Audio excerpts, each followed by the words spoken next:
Welcome. With Martin Luther King Day coming up, airport workers, who are mostly low-paid and people of color, are asking that Monday be a paid holiday. It's not going to happen, not this year anyway, but the request is mainly symbolic. What the security guards, cleaners, and others at JFK, LaGuardia, and Newark want most is a living wage. Adjusted for inflation, they figure they're making fewer dollars than the garbage collectors who brought Dr. King to Memphis in 1968. In a moment, we'll delve into that issue. Also on tonight's program, Puerto Ricans in the States. It's not your father's diaspora anymore. And in our public intellectual segment, where we look at new research with the power to change our minds and public policy, a paradox. Skeptical about politics, Americans nonetheless are growing more active politically. Plus, epigenetics. Do we need to unlearn some of our high school biology? First, though, the airport workers. Over the decade, wages have been dropping. Now, militancy is rising. Joining us, Hector Figueroa, president of 32BJ of the SEIU, Service Employees International Union. Here as well, Shareeka Eliot, terminal cleaner at JFK Airport. And via Skype, Stephen Pitts, co-chair of Berkeley Center for Labor, Education, and Research at the University of California. Welcome to all of you. Hi. Hi. Shareeka, tell us what you do and how much money you make. I'm a terminal building cleaner for TA at JFK Airport. My current wages are $8 an hour. When I first started, however, I was making $7.65. When was that? That was in February 2013. So this is a full-time job, 40-hour week? 40 hours, yes. Any benefits? No. No benefits for a 40-hour job? No. None, sorry. May I ask how you get by on such a tiny check? I don't. Short story, I don't. Like, I have a mountain of bills and I have to choose what gets paid. I have to choose what can wait until a later date. So I don't get by. Are you supporting anybody besides yourself on that wage? My 2 daughters, yes. If not for public assistance programs, I'd be up the creek. May I ask, even working a full-time job, what kind of public assistance programs you qualify for? I only qualify really for food stamps. If I were part-time or making less than the person collecting a cash assistance check, I could probably qualify for child care, but right now just food stamps. Hector Figueroa, how common is Shareeka's story?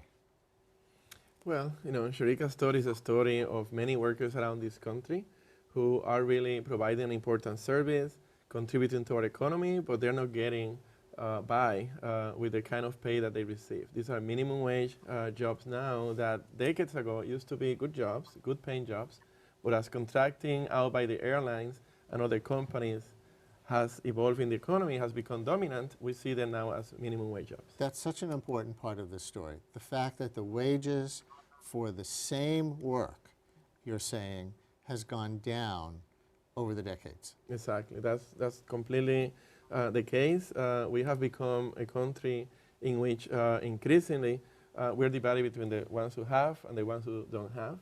But it's not because these workers are not productive or because they lack skills or they lack education. We've seen adjunct faculty seeing their wages go down, cleaners seeing their wages go down, security officers, technicians, and now increasingly even computer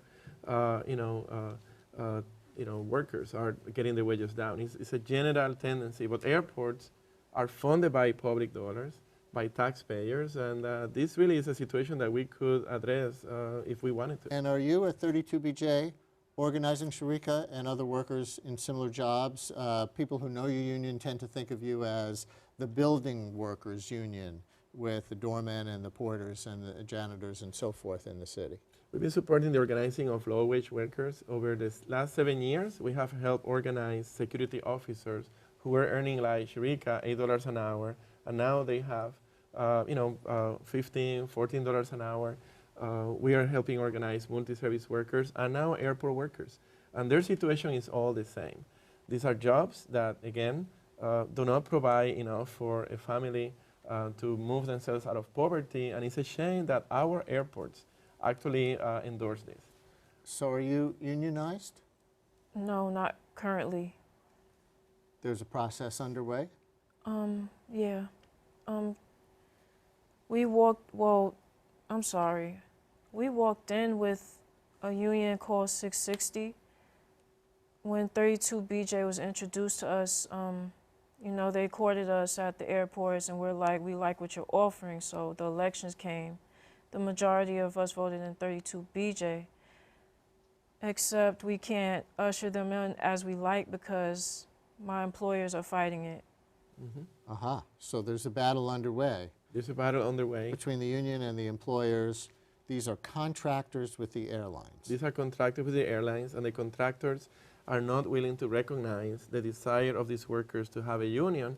But it's important to note that the profit margin of these contractors is also very thin because the airlines don't give them enough money to pay these workers decently. So we put the responsibility squarely on the airlines and also on the Port Authority, in the sense that the Port Authority, we need the port to help and require these airlines to employ contractors that pay decently. All right. You mentioned the Port Authority, much in the news for very different reasons lately, having to do with the Bridgegate scandal and Governor Christie in New Jersey. But the Port Authority also controls the airports. Do they control how much the airlines have to pay the contractors who pay Shareeka? They could, if they had the political will, and we believe that legally they could do it. So there are two paths for Shareeka to do better, as she has earned through her hard work. One is the Port Authority could require the airlines that operate in the airport to employ contractors that are responsible contractors, follow the law, and provide a minimum standard of wages and benefits. Another path would be what they have done in Seattle, which is to give New York City the authority to set its own minimum wage. So we too could decide to have $15 an hour of a minimum wage in New York City. We are pursuing both ends.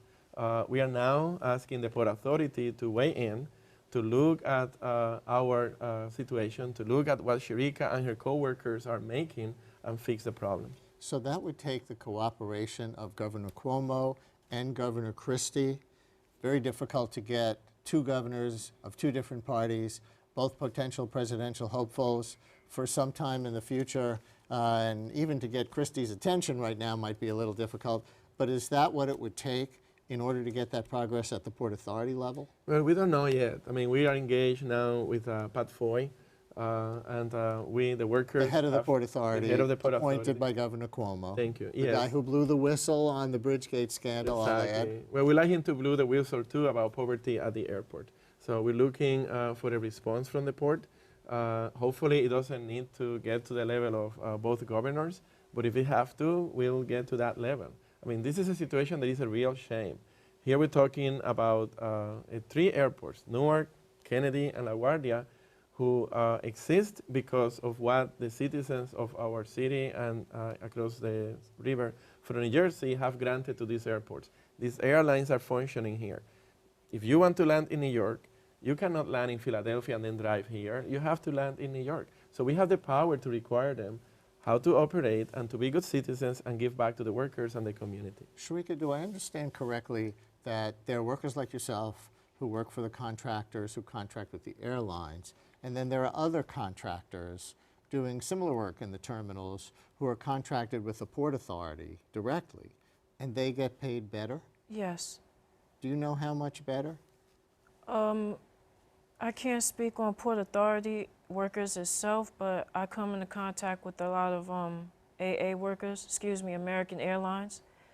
A lot of them, they start off at 12, and a lot of them are able to, through at least 6 months, make much better than I do. I'm even honestly supposed to be making much more than I do now based on our contract that I get a raise every 3 months.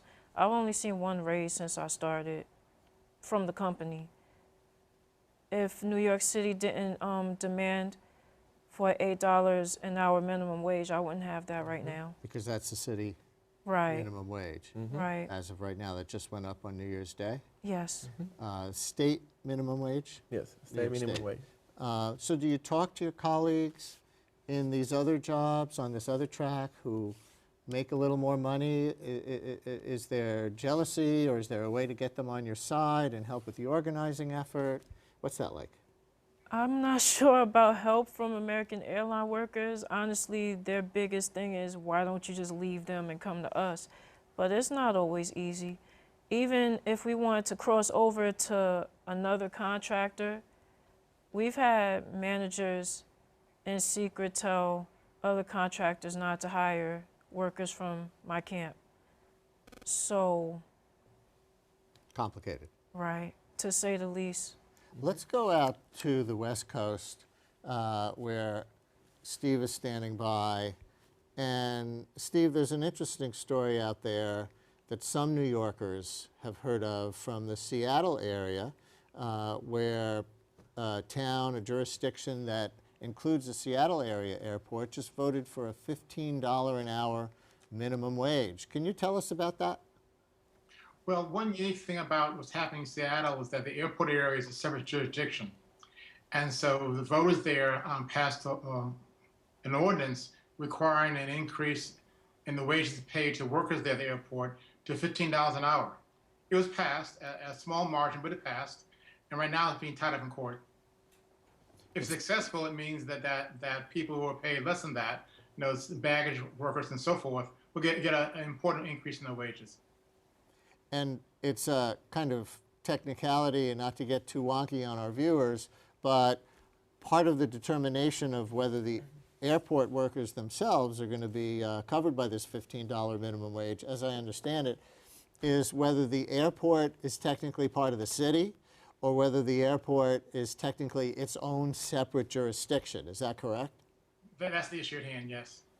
So we'll see how that works out in the town of SeaTac, which is not Seattle, it's not Tacoma, it's SeaTac, and it happens to be where the airport is. You know some of the history of this, so give us some context. How did wages for such a vital industry, that is those who maintain our airports and our airplanes, how did those wages manage to go down over the years? Well, it goes back to the airline deregulation in 1978.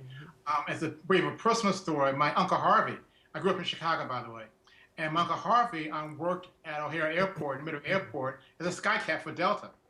But he was employed by Delta.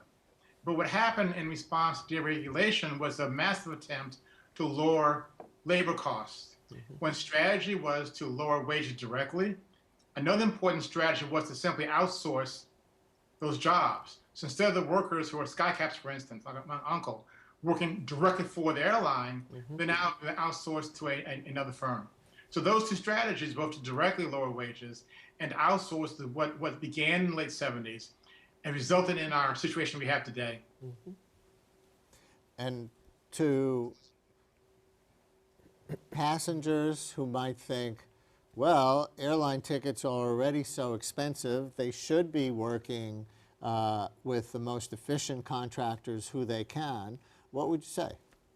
Well, the problem is that the issue for airline activity, safety and otherwise, is also job quality. And we want workers who have the experience to do the job well. And studies we've done and studies that other people have done have shown that when you lower the wages for those workers, we have increased turnover. And once you have increased turnover, it means that the workers providing the services have lower skills. And so what you may find, you have lower costs for airline tickets, you find quality falls as well. And so we found, in particular in San Francisco, where they did something similar to what's happening at SeaTac several years ago. When we studied that situation, we found that with the increase in the wages there, we have less job turnover in San Francisco, in FSO. And how far have they fallen? If you can take Shareeka's job as an example, what would somebody in her position have been making a generation ago in today's dollars? Well, can't put it precise in today's dollar, but roughly it's fallen around 40% in the last 10 years or so. Okay? And it means also that if you look at people who are baggage cleaners, for instance, or cleaners or baggage workers, we found that approximately 37% are living in and near poverty. And unfortunately require, as she said, to use public benefits. And so to the extent we can find ways through unionization and through public policy to increase wages, it means that people are able to get a living wage, they can do better for themselves and their families. Poverty is back on the agenda in the United States, certainly in New York City. We heard Mr. Figueroa from the union say one path toward this is to get the city to have the right from the state to mandate its own minimum wage and go that route. That would include the airports and a lot of other very low-paid workers. Are you optimistic that now with Bill de Blasio, with President Obama, with the Pope, that there are new opportunities for doing something about people who work full-time but are still in poverty? I'm very optimistic. What's important to know is not just because of President Obama or Mayor-elect de Blasio or the Pope. I mean, they're reacting to really a groundswell of public opinion and public activity. And so around the country, you've seen both states, many states, and many cities and counties, the attempt to increase those wages through public policy. And so what they're doing is reflective of that. And because of that activity on the ground, I'm quite optimistic. Thank you very much. Very briefly, do you share his optimism? We're almost out of time. I share his optimism, but we need to be the ones who make it happen. We have to organize. How hard is it to be patient? Very hard. I might not even see change for like a year or so. I need less than a year, to be honest with you. Like, a $12,000 a year is doing nothing for me, and a lot of my coworkers are making less. And it's sad that everything the other gentleman spoke on was exactly right. What would it mean to you and your daughters to go from $8 an hour to $15 an hour like they just passed at CTAC? Christmas, it mean the world. It mean the world to me. And everybody else at my job with children. Good luck to you. Thank you. Hector Figueroa, thank you. Thank you. And Berkeley, thank you. Now let's take a fresh look at Puerto Rican America, because it's not your father's diaspora anymore. These American citizens are moving to and within the mainland in greater numbers than ever, enjoying new successes, but facing old challenges as well. Let's begin sentimentally in Brooklyn. On a Saturday night in the Williamsburg section, just a few blocks south of Bedford Avenue's hip vegan restaurants and vintage record stores, you can still catch salsa music spilling out onto Gran Street from Tonitas, one of the few Puerto Rican bars left in the historically Latin Los Sures neighborhood. Reporter Kristen Clark of New York City News Service and a student at CUNY's Grad School of Journalism visited Tonitas and sent us this portrait.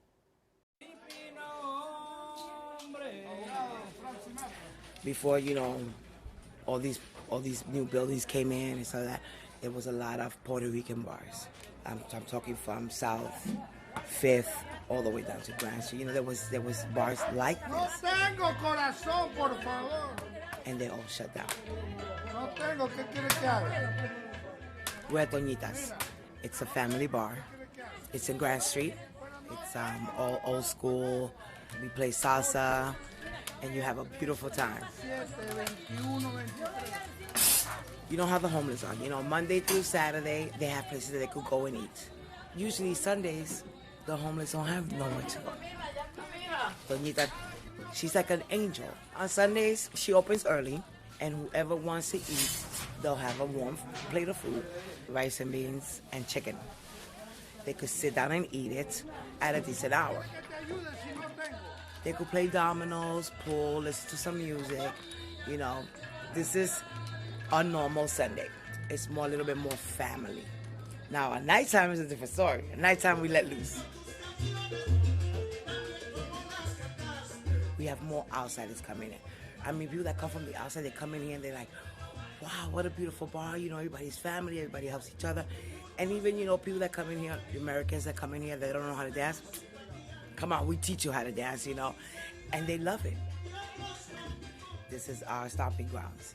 Everybody comes here. You have a lot of history here. If you talk to the elderly, there are so many stories here, and you learn about your culture. You learn about your past histories. This is her bar. This is her building. This is what's standing right now. This is the last. This is the last of the last.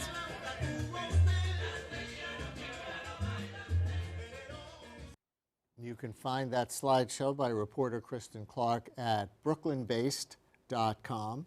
From that portrait, you might think there are fewer Puerto Ricans living in the States nowadays. Well, the opposite is true. A decade ago, half the near 8 million Puerto Ricans lived on the island, half lived stateside.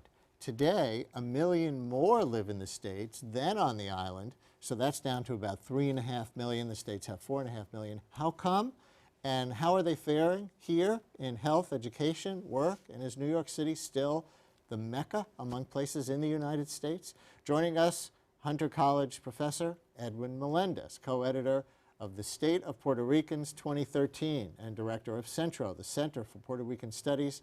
And still with us, Hector Figueroa, president of 32BJ of the SEIU, Service Employees International Union, who agreed at the last minute to stay on after we heard that you have a relevant story to this. So Hector, we'll come back to you. But tell us, why a recent exodus from the island of Puerto Rico to the mainland? Well, there are many factors, but in a nutshell, the job situation is really terrible in Puerto Rico. Unemployment has gone up tremendously.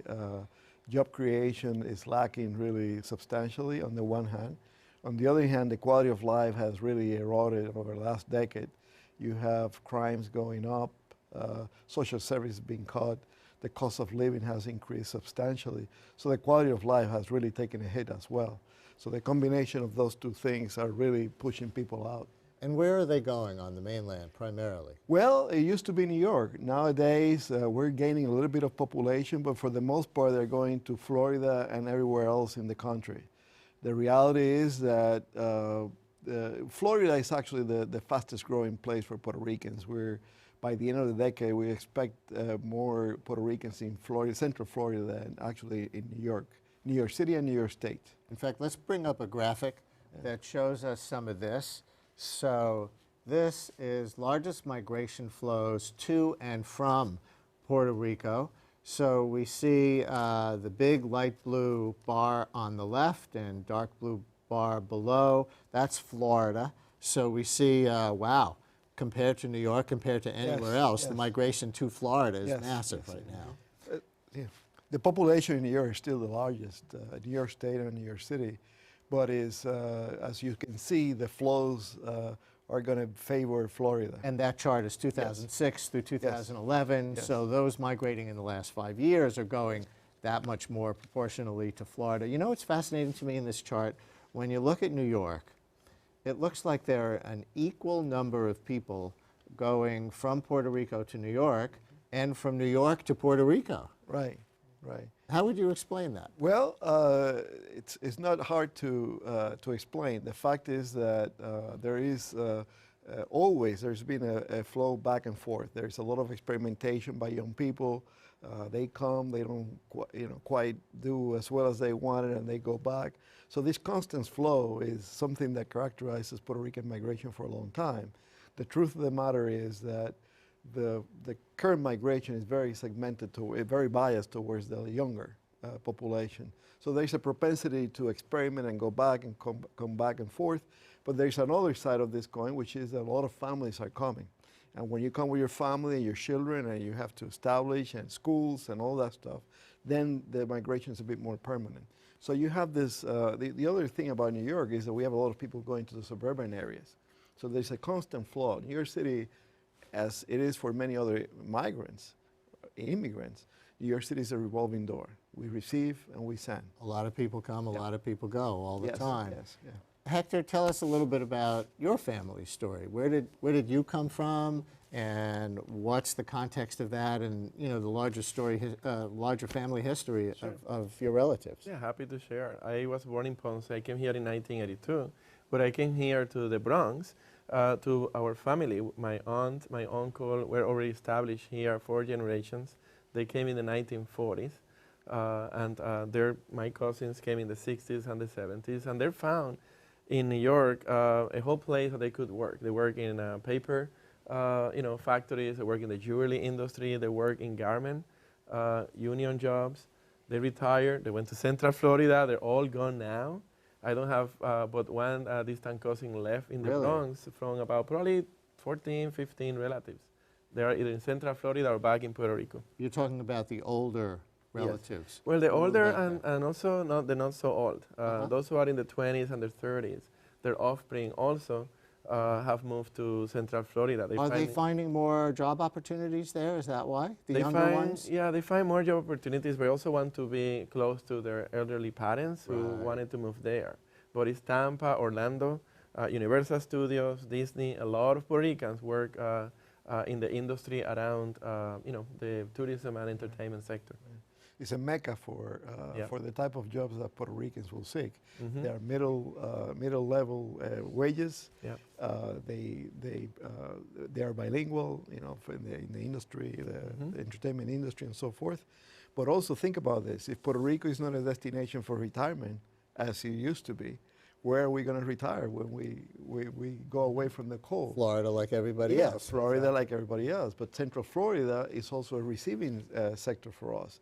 There are more services for the elderly in Florida than there in Puerto Rico, and you can add all those factors, and that's what explains these migration patterns. If things are so tough on the island, is there a brain drain? Because it would follow logically that those who are the most educated, meaning those who have the most choice about where they live, would flee. Right.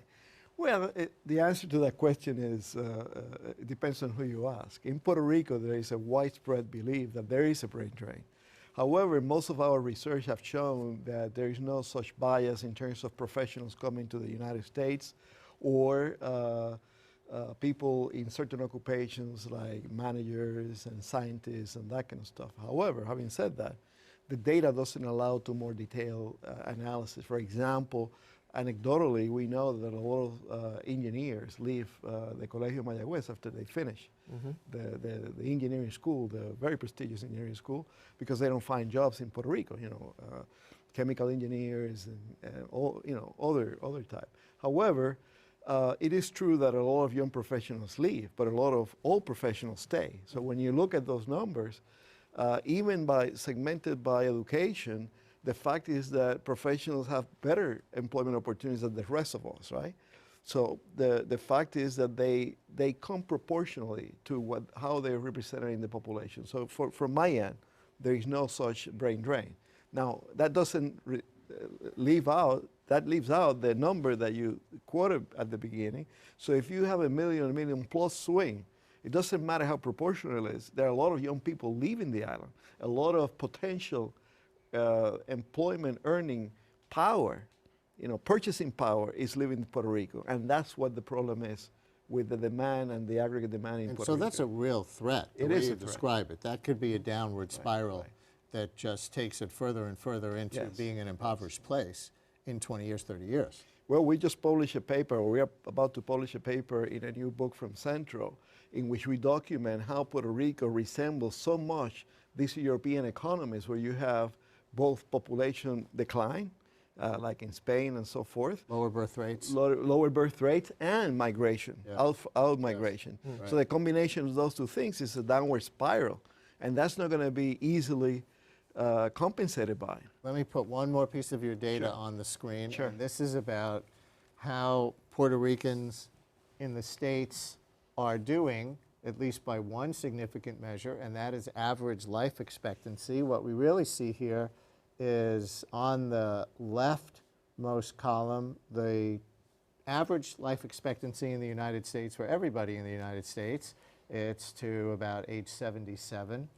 Then you go all the way to the right, the far right column, the Puerto Rican life expectancy, 78, so it's really good, slightly above the average. Hispanics in general, right next to that, 79.6 years. And right next to that, Asians in the United States who have the highest life expectancy at over 81 years, but blacks with the lowest at 73, and then non-Hispanic whites with 76. But the takeaway for this is that Hispanics in general, and Puerto Ricans included, have a longer life expectancy than whites. Is that true? How do you explain it? How do you explain it? Well, there are some cultural factors that contribute to that. For example, we take care of our elders. We children will receive their elders, and therefore you expand their life expectancy, because we tend to be very family oriented in that sense. So you would think that poverty affects life expectancy, and there's a lot of poverty in the Hispanic community relative to others, and that would be a strong correlation. Yes, I mean, given the poverty that exists in our community, which is very high, higher than in other groups, right? You would expect those life expectancies to be worse. But the fact is that there are other dynamics that will contribute to better health outcomes. However, we have tremendous problems with diabetes, asthma, and other chronic diseases that tend to shorten that. So it could be better, but we're still hanging there. So as a tiny focus group of one family, since your family came like so many Puerto Ricans to the mainland in that particular wave in the 40s, and then other generations also came and went back and forth as you were describing, would you say that your family has gotten what it wanted from the migration over time? That's a really big question, because they all had different things. I would say the elder generation, with enormous sacrifice to their bodies and also to what they left behind, landed in what was at that time the manufacturing, strongholds of the Northeast. So they were able to enjoy union jobs, they got retirement, they were able to own a house and leave it to their offspring. As you go from one generation to the next, like the rest of America, it's really very much challenging. My most closest wave are working in Florida, but they are in non-union jobs, in difficult, challenging circumstances. They still can do better than other Latino immigrants because they're bilingual, like Edwin pointed out. But educated in English and Spanish in Puerto Rico routinely. Routinely, so or born here and learn the Spanish from their parents, but of course they're born citizens of the United States. And they're born citizens of the United States. So that's like a little advantage in terms of the job.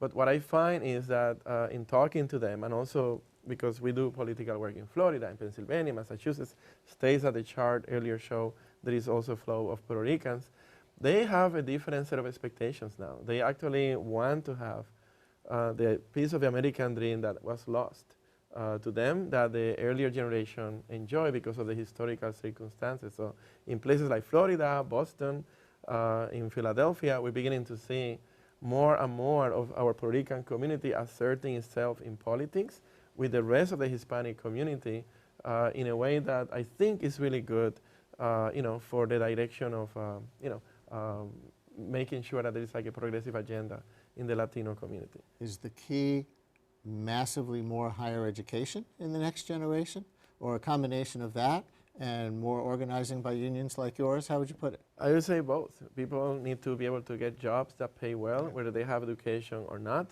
There is a level of fairness, opportunity increases when you have more education, but not everybody have to go to college, and everyone really contributes, so everyone should really have a decent chance at making it. You agree on keys to the future? Yes, I will emphasize both the union, the organizing, the making the floor a little bit higher than what it is. But I also think that we have a tremendous crisis in education for our youth.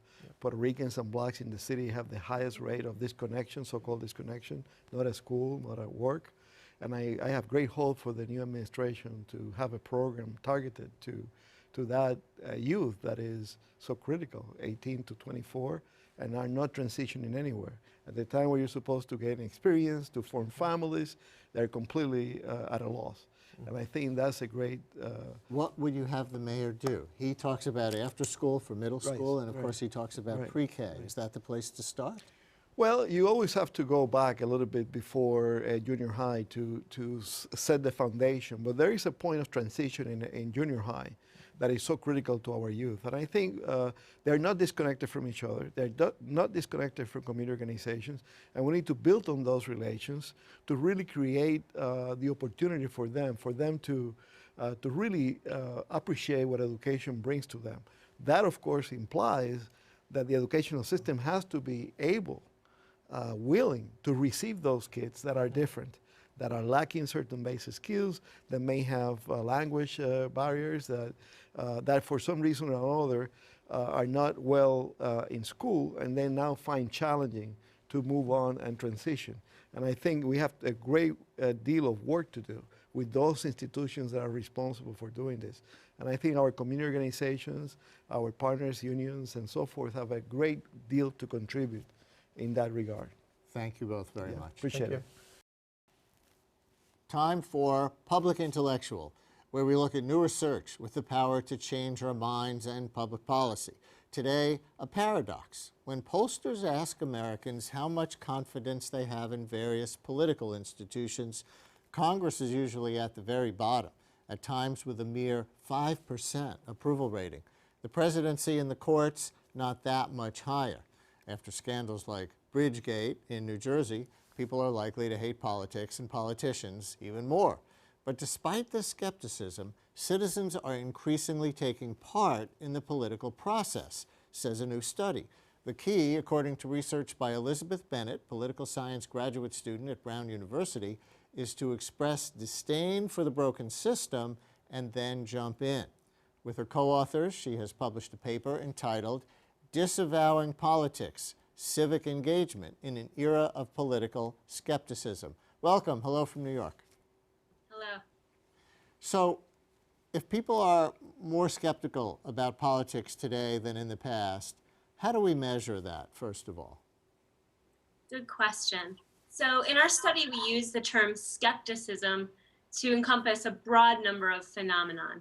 One being distrust in politicians, another being disapproval of Congress, another being just plain disdain for the political system or belief that politics is somehow broken. So there are lots of measures that people have used there. And we sort of use skepticism as an amalgam of all of those things, what people don't like about politics.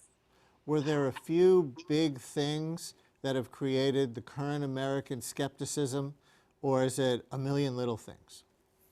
This is a great debate in political science. Is there a proximate cause? Is it a lot of things building up? And we look at different times when people have been very skeptical in America. There's some similarities, but also some differences over time.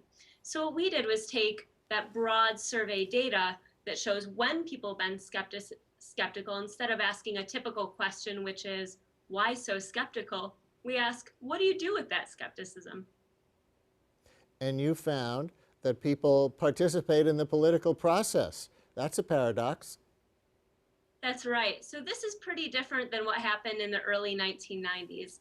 In the early 1990s, we had similar rates of skepticism and distrust in the political system and in politicians. But we found in some measures the opposite in terms of political participation. So whereas today we're seeing more voter turnout, voter registration, campaign organizing, volunteer work, and other measures of civic engagement, in the 90s, a lot of those things were dropping off the map. And so researchers in the 1990s were asking questions like, well, do skepticism and apathy go hand in hand? Is a skeptical populace one that doesn't care about democratic values, will be harmful for our democratic health? So now we have a different set of questions to ask because we have a skeptical population that's also participating. So what kind of question would you ask to get at why those two come together? Well, we knew from the broad survey data that the same people who were skeptical were the very same people that were participating. It wasn't a nation divided.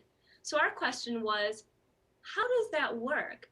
How do people in one breath say, I'm not political, I hate politics, I can't believe someone would think the political system could actually work, and in the next moment, or maybe even the very same moment, do something that expresses that they think that their actions matter in the political system. Actions like what? So, for example, we attended one meeting with a neighborhood organization where a woman was invited to come speak, and she introduced herself by saying, I have never been a political person. And she went on to say that the reason she was there was to campaign on behalf of her husband, who was running for political office. In another instance, we attended a meeting about public schools. Public schools, when we were doing our research, was a really hot button political issue. Schools had to close because of a fiscal deficit, and which schools would close was something people were clamoring over. It was a major policy issue. So when the policy official in charge of making some of these major decisions came to the neighborhood meeting, he started out by saying, I'm a non-political guy, big time. I don't do politics, but he was in the seat of power for a political situation. So we heard people saying they hated politics, were not political, would not do political things in lots of different ways. But we saw them acting politically in both traditional and some non-traditional ways at the Let's same put moment. up a graphic connected to your research. This one is about volunteerism.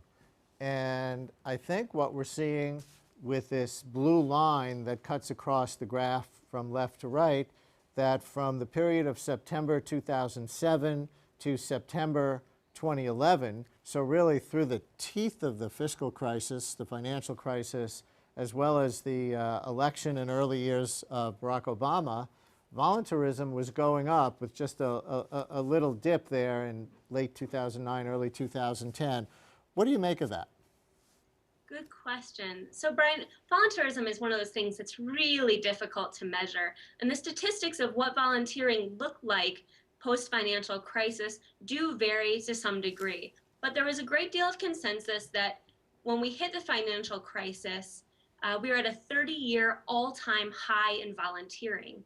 And the data since then show, as you can see, that maybe volunteering has even gone up in the wake of the fiscal crisis, and perhaps, as other studies show, has stayed more or less the same. But we know it hasn't dropped off, and it certainly doesn't drop off and cause us to ask the same kind of questions that we asked in the 1990s about whether apathy is part of skepticism. But do you consider volunteerism political? People can volunteer for things that just provide direct services to poor people, or volunteer for their churches or synagogues or mosques or whatever they may be volunteering for, and they may not see it as political at all, right? That's a great question.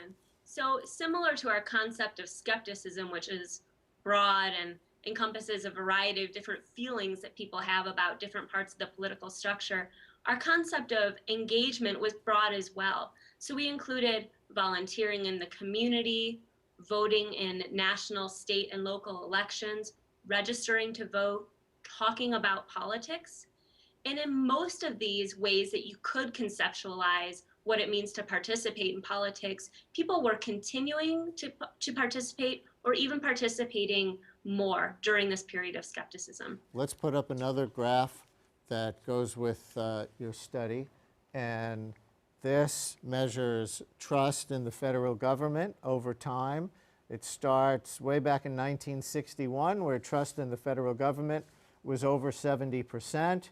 And as you can see, it trends way down, I guess from about the time of the assassination of President Kennedy down through Watergate and Vietnam into the late 1970s. Then it goes sort of up and down, but as of last year, 2013, all the way to the right, it's pretty much at its low point, tied with early 90s, it looks like. So tell me about this graph. Well, you've got it spot on, tied almost with the 90s, and by most measures, even beating the 90s for being a little bit more skeptical than a couple decades ago. So again, we didn't look at why people were distrustful of government, but we looked at all the different ways that you could measure trust and confidence in government, and there was an overwhelming consensus that no matter how you slice that pie, people don't believe that politicians are doing a very good job or could be trusted to do a good job. I want to ask you one more question before we run out of time, having to do with the polarization in the United States today, which people say is even so much worse than it was in the early 90s at the other low point. If there's more political participation now at this time of great skepticism and great polarization, does that mean people are skeptical more of the other party than they are of politics in general? Good question. So in our study, we sort of put partisan politics to the side and looked at what people think about the political system more generally. The data on political parties indicates, however, that skepticism and bipolar do tend to go hand in hand, although it's not always a direct correlation. Because you would think a skepticism about politics would drive people away. You've been telling us some of the reasons why it doesn't. But I guess I just have a, uneducated guess here that you see a spike in Tea Party-related participation and a spike in support Obama kind of participation, and they're really different groups of people, and they're opposed to each other. And one of the reasons that we threw in some alternative measures of participation, like volunteering, which we've already talked about, is to, I don't want to say control for that, but to see if it really is just about voting behavior and partisan politics, or if there's something more about getting out in the community and working for political change in nonpartisan ways. Thank you very much for joining us and sharing your research. A pleasure. Next up, should we unlearn high school genetics? Evolution. At the heart of the theory is the gene. It is the decider, and the process of natural selection determines which genes survive to future generations. We evolve only when a mutation happens and it wins out in the long run. And putting a big goldfish in a small bowl doesn't make the next generation of fish smaller. We learned that in high school. Lamarck had it wrong. Darwin and Mendel had it right. Our next guests, however, think evolutionary theory itself needs to evolve, that we should see genes as interactive, social, and part of a much larger and interconnected organism. Here to shed some new light on how life moves forward are Lehman College Department of Philosophy Chair Massimo Pigliucci, and joining us via Skype from Vermont, David Dobbs, a science journalist who recently turned up the heat on the evolutionary debate with his article about the social life of genes. Welcome, both of you. Pleasure to be here. Pleasure. Massimo, first, for us regular folks who are not philosophers or scientists, can you give us a little one-on-one, 101 on this? What was the Mendelian understanding of genetics, very basically, and how does that compare to how we understand it today? Well, the Mendelian understanding gave Darwin the answer that Darwin didn't have when he proposed his theory. Darwin understood natural selection, understood common descent, the fact that different organisms eventually go all back to the same ancestor, but he did not have an answer to the question of, well, how does this happen from a mechanical perspective? You know, what ensures the inheritance of traits from one generation to the other, and what ensures the variation, the fact that living organisms are so variable, which is the material that natural selection needs in order to cause evolution. So Darwin didn't know that, and it's ironic because Mendel actually had already done that research at the same time as Darwin was alive, but Darwin never read Mendel's research.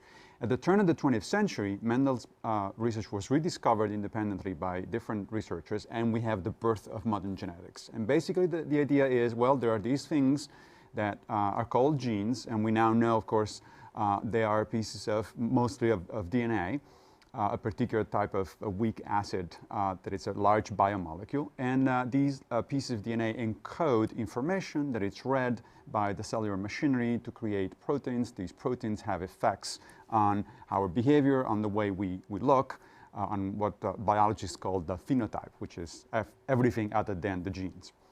And it is through mutations in these genes and then to the inheritance of these mutations from one generation to the other that the evolutionary process is made possible. So that was the standard picture until somewhat recently. And then this thing called epigenetics came up. And so epigenetics literally means above or beyond the gene or around the gene, depending on which particular translation you find. And essentially it deals with all the cellular molecular processes that are not strictly genetic. They don't affect directly the DNA. They're not mutations. These are not things that are permanently inherited from one generation to another, but they are still molecular changes which affect the way in which the genes themselves work. Genes come somehow from our life experience? They can be definitely influenced by life experiences. So all sorts of aspects of the environment changes the epigenetic structure inside our cells, and that causes the genes to react. I mean, genes are not they don't do anything on by themselves. They react to what the environment is, both the internal environment, meaning the way in which, for instance, our internal temperature and pH and so on are, and the external environments, where you live, what are you doing, are you stressed, are you being pursued by a predator, that Could you give me one very clear example? Yes, we know in human beings, for instance, that stress and particularly a bad diet can affect not only, of course, the person who's under stress and whose diet is bad, but in fact his her sons and even grandsons. So these are effects that cross generations, and they're not caused by the genes, they're caused by epigenetic changes. But the genes change. The gene changed their expression. So, David, you got a lot of attention recently regarding your article, Why the Selfish Gene Must Die. And we should say that The Selfish Gene is the title of a very famous book in these circles by the evolutionary biologist Richard Dawkins. You wrote, Why the Selfish Gene Must Die. Explain the concept. Yes, the actual title was slightly more provocative, Die, Selfish Gene, Die, which was a sentiment I ran into when I started calling biologists to ask them what they thought about the powerful hold that the selfish gene model has on both scientific and popular conceptions of genetics and evolution. Now, this is a book that was written in 1976. It's a gorgeous book, a magnificent piece of writing, great clarity, and it's a wonderful, very powerful story about the gene's role in evolution, which is why it has been so influential. But in the intervening almost half century, a lot has come to pass. We've learned an awful lot about genetics and the genome. And one of the things we've found is that the explanatory power of the gene and our ability to trace an outcome back to genes in reliable manners is far more modest than we had hoped before we did things like sequence the human genome to see the entire genetic code. So those disappointments, along with a lot of exciting findings in the meantime, have really refired a long-standing debate over the role of the gene in evolution, not whether it has one. It's absolutely clear it has one. And we should say that Richard Dawkins is probably well known to many of our viewers for his more contemporary writing on atheism, Yes. kind of supporting the basic notion of evolutionary biology in, and other critiques of religion, the way it's believed in or practiced. This has nothing to do with that. Not directly in any sense, no. The two ideas are complementary, but they don't have to go together. It's perfectly possible to believe in genetics and the power of gene and still be religious if you sort of separate those two realms. And does Richard Dawkins resist this idea, the way Massimo laid it out a minute ago, that things in our lives can affect our genes in a way that we then pass on to our offspring? I believe my latest read on him is that he resists that idea that the sort of epigenetic changes that Massimo was referring to, which are, I think Massimo will agree, those are one sort of set among many epigenetic dynamics. But I believe Dawkins would resist the idea that those are transferable between generations for any sustained period. And there's a lot of debate about that particular issue. Everyone agrees that there are epigenetic changes to the sort of chemical wrappings of DNA that can affect the way the DNA behaves, that is the so-called gene expression, whether genes express themselves, build the proteins, and do their work or not. There's more disagreement on whether those epigenetic changes pass from one generation to another or how far they do. So, Massimo, this is a debate among scientists. It definitely is, and the debate can be acrimonious. I mean, Dawkins actually in one of his last books, most recent books, has a footnote in which he says that epigenetics, all this stuff about epigenetics is really a transitory fad, and then it will go away. So how do you test? Well, so there are tests that are based on the molecular structure of these epigenetic. These are called epigenetic markers. These are molecular structures inside cells that may or may not be inherited, and what they do is they change the altered gene expression. Now, we do know of some of these changes that are definitely inherited, and pretty much anybody that has worked on these things agrees on it. As you just heard, the big controversy is, well, but do these effects only last 2 or 3 generations, or are they of evolutionary importance? Are they actually long-term? That one is pretty much an open question. There is very convincing evidence that in some organisms there are long-term effects, but we don't know how many and we don't know how important they are. And so in our last 30 seconds, David, is the ultimate importance of this the fact that we see, or we hope to see, how much our behavior, how much what we do to the planet, how much we change our lifestyles has long-term evolutionary effects on the human species? Well, I think culture is such a powerful force in human evolution now that it is very clear that the results of our cultural activity, our group activity, does shape our environment in a way that could shape our outcome. I think what's at issue, returning to the gene and its role, is whether we can expand our view of genetics to account for these other forces that shape human evolution and other heavily cultural species. Okay, and so a scientific controversy unresolved, but hopefully better understood. Thank you both. Thank you. And that's our program for today. We offer a new show each week at this hour. Next time, tweets that signal drug abuse. And tune into my daily radio show, weekdays 10 a.m. to noon on WNYC 93.9 FM and AM 820. I'm Brian Lehrer. Thanks for watching.